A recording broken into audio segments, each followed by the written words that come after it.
زمان اونیکی گران و میلگرو هلده چی روغ رمت او خوشحالی است زنن تست ورزن اصلاحگانی ورندی کم مهربانی وکړئ تر پای را سره پاتې شئ که دا ویدیو مو خوښ شو لایک او سابسکرایب وکړئ نو راځه چې پیل وکړو.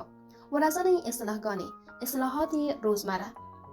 زه هر سهار له کوره وځم، هر صبح از خانه بیرون میروم. زه د کار دفتر ته ځم، به دفتر کار میروم.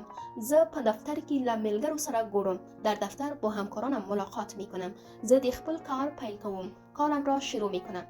زه اسناد ترتیبوم، اسناد را تنظیم میکنم. زه له مراجعینو سره خبرې کوم، با مراجعین صحبت میکنم.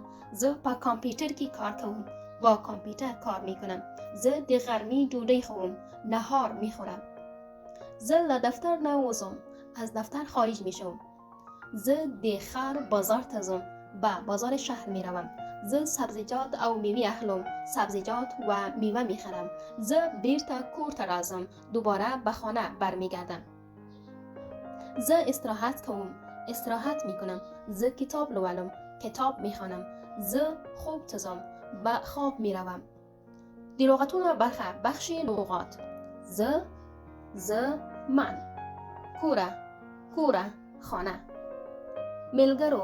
ملګرو همکاران. غرمې ډوډۍ نهار.